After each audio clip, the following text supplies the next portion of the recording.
del amigo Jorgito, el sur.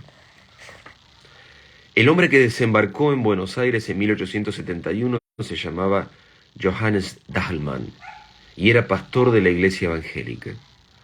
En 1939, uno de sus nietos, Juan Dahlmann, era secretario de una biblioteca municipal en la calle Córdoba y se sentía hondamente argentino. Su abuelo materno había sido aquel Francisco Flores, del 2 de Infantería de Línea, que murió en la frontera de Buenos Aires lanceado por indios de Catriel. En la discordia de sus dos linajes, Juan Dahlmann, tal vez a impulso de la sangre germánica, eligió el de ese antepasado romántico o de muerte romántica. Un estuche con el daguerrotipo de un hombre inexpresivo y barbado, una vieja espada, la dicha y el coraje de ciertas músicas, el hábito de estrofas del Martín Fierro, los años, el desgano y la soledad, fomentaron ese criollismo algo voluntario, pero nunca ostentoso. A costa de algunas privaciones, Dahlmann había logrado salvar el casco de una estancia en el sur, que fue de los Flores. Una de las costumbres de su memoria era la imagen de los eucaliptos balsámicos y de la larga casa rosada que alguna vez fue carmesí. Las tareas y acaso la indolencia lo retenían en la ciudad. Verano tras verano se contentaba con la idea abstracta de posesión y con la certidumbre de que su casa estaba esperándolo en un sitio preciso de la llanura. En los últimos días de febrero de 1939, algo le aconteció. Ciego a las culpas, el destino puede ser despiadado con las mínimas distracciones. Dahlmann había conseguido esa tarde un ejemplar descalabrado de Las 1001 noches de Weil. Ávido de examinar ese hallazgo, no esperó que bajara el ascensor y subió con apuro las escaleras. Algo en la oscuridad le rozó la frente. ¿Un murciélago? ¿Un pájaro? En la cara de la mujer que le abrió la puerta vio grabado el horror, y la mano que se pasó por la frente salió roja de sangre. La arista de un batiente recién pintado que alguien se olvidó de cerrar le habría hecho esa herida. Dahlmann logró dormir, pero la madrugada estaba despierto, y desde aquella hora el sabor de todas las cosas fue atroz. La fiebre lo gastó, y las ilustraciones de Las 1001 noches sirvieron para decorar pesadillas. Amigos y parientes los visitaban, y con exagerada sonrisa le repetían que lo hallaban muy bien. Dahlmann los oía con una especie de débil estupor, y le maravillaba que no supieran que estaba en el infierno. 8 días pasaron, como 8 siglos. Una tarde, el médico habitual se presentó con un médico nuevo y lo condujeron a un sanatorio de la calle Ecuador, porque era indispensable sacarle una radiografía. Dahlmann, en el coche de plaza que los llevó, pensó que en una habitación que no fuera la suya podría, al fin, dormir. Se sintió feliz y conversador. En cuanto llegó, los desvistieron, le raparon la cabeza, lo sujetaron con metales a una camilla, lo iluminaron hasta la ceguera y el vértigo, lo auscultaron y un hombre enmascarado le clavó una aguja en el brazo. Se despertó con náuseas, vendado, en una celda que tenía algo de pozo, y en los días y noches que siguieron a la operación pudo entender que apenas había estado, hasta entonces, en un arrabal del infierno. El hielo no dejaba en su boca el menor rastro de frescura. En esos días, Dahlmann minuciosamente se odió su identidad, sus necesidades corporales, su humillación, la barba que le erizaba la cara. Sufrió con estoicismo las curaciones, que eran muy dolorosas, pero cuando el cirujano le dijo que había estado a punto de morir de una septicemia, Dahlmann se echó a llorar, condolido de su destino. Las miserias físicas y la incesante previsión de las malas noches no le habían dejado pensar en algo tan abstracto como la muerte. Otro día, el cirujano le dijo que estaba reponiéndose y que muy pronto podría ir a convalecer a la estancia. Increíblemente, el día prometido llegó. A la realidad le gustan las simetrías y los leves anacronismos. Dahlmann había llegado al sanatorio en un coche de plaza y ahora un coche de plaza lo llevaba a Constitución. La primera frescura del otoño, después de la opresión del verano, era como un símbolo natural de su destino, rescatado de la muerte y la fiebre. La ciudad, a las 7 de la mañana, no había perdido ese aire de casa vieja que le infunde la noche. Las calles eran como largos zaguanes, las plazas como patios. Dalman la reconocía con felicidad y con un principio de vértigo. Unos segundos antes de que las registraran sus ojos, recordaba las esquinas, las carteleras, las modestas diferencias de Buenos Aires. En la luz amarilla del nuevo día, todas las cosas regresaban a él. Estamos leyendo de Jorge Luis Borges, El Sur. Nadie ignora que el sur empieza del otro lado del riachuelo, del otro lado de Rivadavia. Nadie ignora que el sur empieza del otro lado de Rivadavia. Dalman solía repetir que ello no es una convención y que quien atraviesa esa calle entra en un mundo más antiguo y más firme. Desde el coche buscaba entre la nueva edificación, la ventana de rejas, el llamador, el arco de la puerta, el zaguán, el íntimo patio. En el hall de la estación advirtió que faltaban 30 minutos. Recordó bruscamente que en un café de la calle Brasil, a pocos metros de la casa de Irigoyen, había un enorme gato que se dejaba acariciar por la gente como una divinidad desdeñosa. Entró. Ahí estaba el gato, dormido. Pidió una taza de café, la endulzó lentamente, la probó, ese placer le había sido vedado en la clínica, y pensó mientras alisaba el negro pelaje que aquel contacto era ilusorio y que estaban como separados por un cristal, porque el hombre vive en el tiempo, en la sucesión, y el mágico animal en la actualidad, en la eternidad del instante. A lo largo del penúltimo andén, el tren esperaba. Dalman recorrió los vagones y dio con uno casi vacío. Acomodó en la red la valija. Cuando los coches arrancaron, la abrió y sacó, tras alguna vacilación, el primer tomo de las 1001 noches. Viajar con ese libro tan vinculado a la historia de su desdicha era una afirmación de que esa desdicha había sido anulada y un desafío alegre y secreto a las frustradas fuerzas del mal. A los lados del tren, la ciudad se desgarraba en suburbios. Esta visión y luego la de jardines y quintas demoraron el principio de la lectura. La verdad es que Dalman leyó poco. La montaña de piedra imán y el genio que ha jurado matar a su bienhechor eran, ¿quién lo niega?, maravillosos, pero no mucho más que la mañana y que el hecho de ser. La felicidad lo distraía de Shahrazad y de sus milagros superfluos. Dalman cerraba el libro y se dejaba simplemente vivir. El almuerzo, con el caldo servido en boles de metal reluciente, como en los ya remotos veraneos de la niñez, fue otro goce tranquilo y agradecido. Mañana me despertaré en la estancia, pensaba, y era como si a un tiempo fuera dos hombres, el que avanzaba por el día otoñal y por la geografía de la patria, y el otro, encarcelado en un sanatorio y sujeto a metódicas servidumbres. Vio casas de ladrillo sin revocar, esquinadas y largas, infinitamente mirando pasar los trenes, vio jinetes en los terrosos caminos, vio zanjas y lagunas y hacienda, vio largas nubes luminosas que parecían de mármol, y todas estas cosas eran casuales, como sueños de la llanura. También creyó reconocer árboles y sembrados que no hubiera podido nombrar, porque su directo conocimiento de la campaña era harto inferior a su conocimiento nostálgico y literario. Alguna vez durmió y en sus sueños estaba el ímpetu del tren. Ya el blanco sol intolerable de las 12 del día era el sol amarillo que precede el anochecer y no tardaría en ser rojo. También el coche era distinto, no era el que fue en Constitución al dejar el andén. La llanura y las horas lo habían atravesado y transfigurado. Afuera, la móvil sombra del vagón se alargaba hacia el horizonte. No turbaban la tierra elemental, ni poblaciones ni otros signos humanos.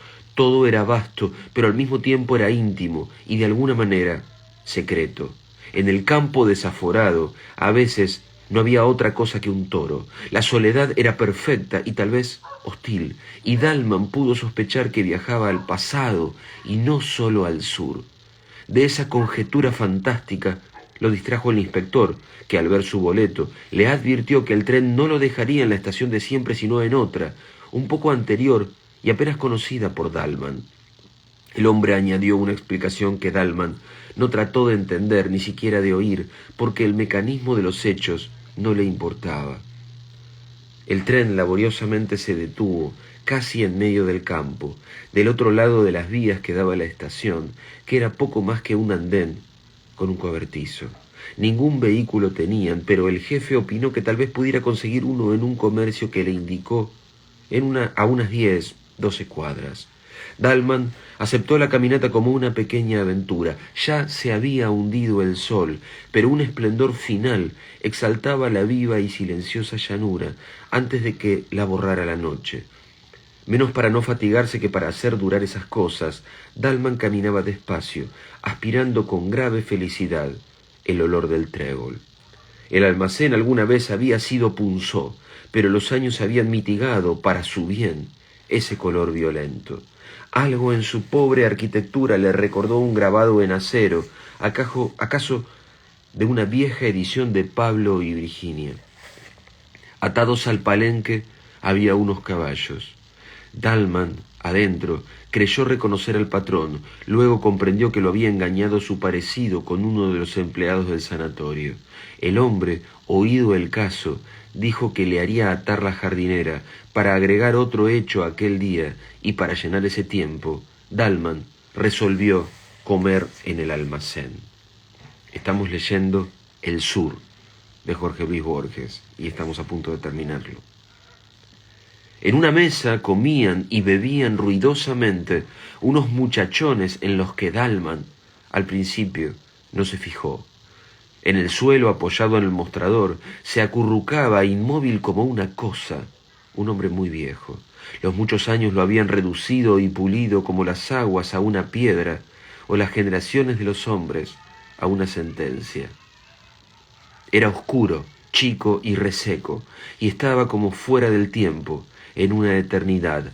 Dalman registró con satisfacción la vincha, el poncho de bayeta, el largo chiripá y la bota de potro, y se dijo, rememorando inútiles discusiones con gente de los partidos del norte o con entrerrianos, que gauchos de esos ya no quedan más que en el sur. Dalman se acomodó junto a la ventana. La oscuridad fue quedándose con el campo, pero su olor y sus rumores aún le llegaban entre los barrotes de hierro.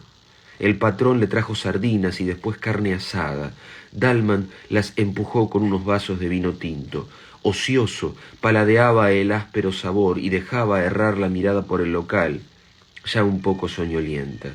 La lámpara de querosén pendía de uno de los tirantes. Los parroquianos de la otra mesa eran 3. 2 parecían peones de chacra, otro de rasgos achinados y torpes, bebía con el chambergo puesto. Dalman, de pronto, sintió un leve roce en la cara. Junto al vaso ordinario de vidrio turbio, sobre una de las rayas del mantel, había una bolita de miga. Eso era todo, pero alguien se la había tirado. Los de la otra mesa parecían ajenos a él. Dalman, perplejo, decidió que nada había ocurrido y abrió el volumen de las 1001 noches como para tapar la realidad. Otra bolita lo alcanzó a los pocos minutos y esta vez los peones se rieron.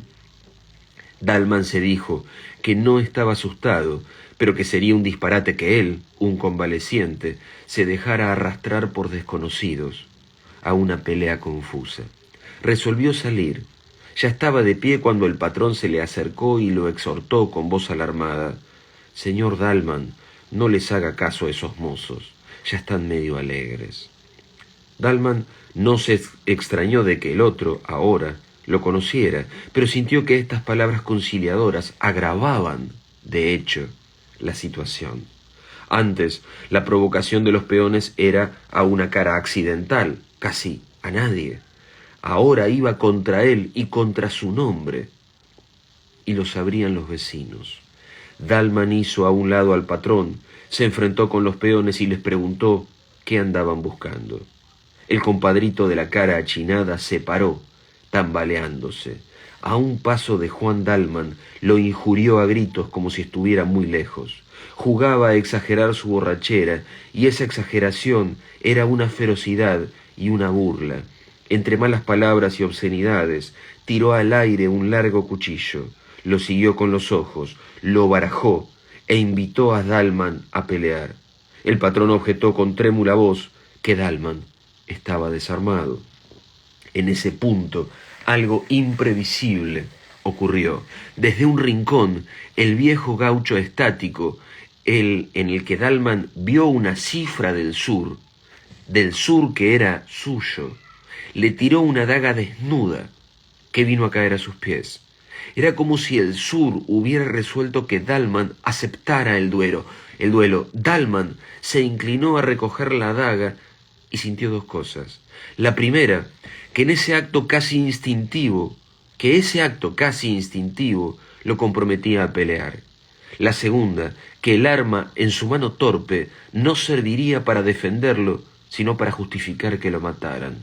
Alguna vez había jugado con un puñal como todos los hombres, pero su esgrima no pasaba de una noción de que los golpes deben ir hacia arriba y con el filo para adentro. No hubieran permitido en el sanatorio que me pasaran estas cosas, pensó. Vamos saliendo, dijo el otro. Salieron. Y si en Dalman no había esperanza, tampoco había temor. Sintió, al atravesar el umbral, que morir en una pelea a cuchillo, a cielo abierto y acometiendo, hubiera sido una liberación para él, una felicidad y una fiesta en la primera noche del sanatorio cuando le clavaron la aguja. Sintió que si él, entonces, hubiera podido elegir o soñar su muerte, esta es la muerte que hubiera elegido o soñado. Dalman empuña con firmeza el cuchillo que acaso no sabrá manejar y sale a la llanura.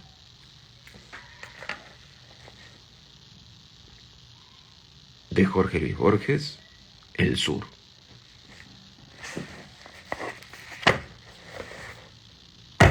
¿Qué hace con este tipo?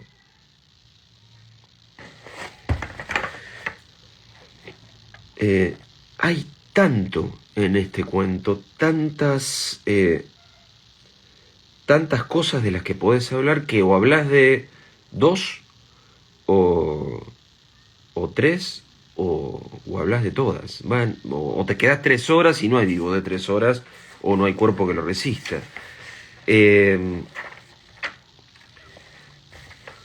Los temas, las obsesiones de Borges, esto de un tipo frente a su destino deseado, esto de la construcción de un destino. Porque este Dalman, en el primer párrafo nos dijo, es nieto de un alemán y de un soldado que muere peleando contra los indios. Y elige esa estirpe. Vuelvo para atrás. En la discordia de sus dos linajes, Juan Dalman eligió el de ese antepasado romántico o de muerte romántica. Me tomé la libertad, en lugar de pronunciarlo Dahlmann, como ese Johannes Dahlmann, que era pastor de la iglesia evangélica, elijo pronunciarlo Dalman, de ahí en adelante, imaginando que así lo pensaba Borges. Y hablando de imaginación, y perdonen lo caleidoscópico estoy tratando de mover los mensajes, pero bueno, si les contesto, los complico. Digo, en esto de cómo imaginamos como lectores, vieron que hay un momento en que cometo un error y digo que dónde arranca el sur, y es imperdonable que lo haya hecho porque les arruiné un pedazo del cuento. Nadie ignora que el sur empieza del otro lado de Rivadavia. Eso es lo que dice Borges. Y yo, cuando leo este cuento, siempre tiendo a pensar que empieza al sur del riachuelo. Y lo dije así, no lo pude evitar. Porque, bueno, suelo cruzar el riachuelo cuando voy a la cancha Independiente con mis hijos. eh, y siempre me viene esa imagen equivocada, este recuerdo equivocado que a veces tenemos los lectores. Fíjense, yo evoco esta cita de Borges y la evoco mal. Y se las leí mal porque la evoco mal. Porque me acuerdo cuando dice, el sur empieza, el sur del que habla Borges, no el sur del Gran Buenos Aires, el sur del que habla Borges empieza al sur de Rivadavia para Borges, pero para mí empieza al sur del Riachuelo. Y se los leí mal por eso. Eh, Otro de los temas borgianos, el delirio, la fiebre, la enfermedad, el hecho, la ubicuidad, esto de que, ¿dónde está este tipo? ¿Dónde está Dalman? ¿Está en el sur, en este sur que es un viaje en tren y un viaje al pasado? ¿O está en la clínica? ¿Dónde está? El cuerpo de Dalman, ¿dónde está? Me pregunto. Este cuento, otra cosa, y ya termino. Hay una numeración que tiene una cosa tan del Aleph, eh, donde empieza, vio esto, vio aquello, vio lo otro, ¿dónde me lo dejé? ¿Dónde está ese pedazo? Tiene una cosa de ritmo, pucha, bueno, no lo voy a encontrar. Vio casas de ladrillo sin revocar, vio jinetes en los terrosos caminos, vio zanjas y lagunas y hacienda, vio largas nubes luminosas. Alguien me dijo ahí que leí rápido, sí, porque a veces uno como lector siente que tiene que acompañar el ritmo de lo que está pasando. Bueno, esto es el Aleph, antes del Aleph. Bueno, y lo último que les digo, es impactante los grandes autores, cada vez que escriben, hablan de demasiadas cosas. Cuando digo demasiadas, no lo estoy diciendo como una crítica. Te abren mundos que no tienen tiempo de cerrar. Borges está contando la historia de Dalman. Pero mientras te cuenta la historia de Dalman, te dice, por ejemplo, ciego a las culpas, el destino puede ser despiadado con las mínimas distracciones. Ciego a las culpas, el destino puede ser despiadado con las mínimas distracciones. Vos podés escribir un tratado con esa oración de Borges. Un destino que no castiga lo grande, pero castiga lo pequeño. Un destino que no está atento a lo enorme, sino está atento a lo minúsculo. ¿Qué hijo de su madre? Esos son los grandes autores. Gente que te habla de 50 cosas al mismo tiempo. Eso hacen gente como Borges. Hay 1000 cosas más en este cuento, 1000 cosas más. Pero nos llevaría la vida un cuento de Borges. Por eso Borges es Borges y nosotros tenemos por lo menos la chance de leerlo. Cerré el libro y había algo más que les quería decir porque siempre es poco la pucha, siempre es poco. Pero bueno, no importa.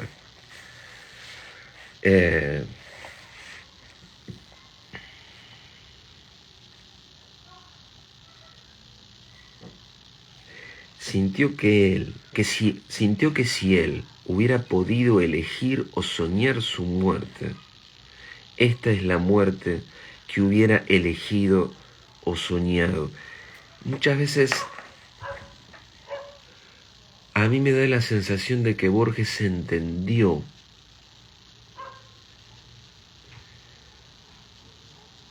que una de las pocas cosas que podemos hacer los seres humanos es entender que vamos a morir.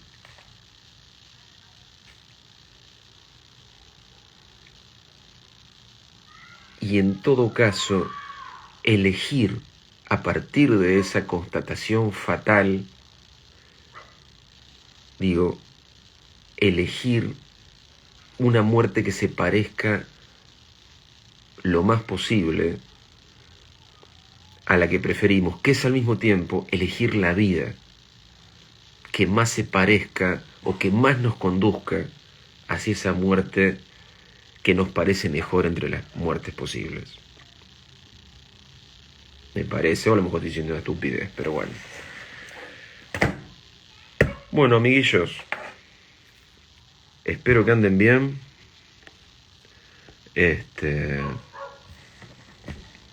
Les agradezco mucho la compañía. Como siempre, si llegaron tarde, queda grabado, queda el cuento y nos veremos el domingo. Un último detalle. El domingo que viene probablemente arranque a las 8 de la noche. Pero hoy tenía ganas de arrancar de día y terminar de noche porque Dalman en el almacén llega de día y sale de noche a la llanura.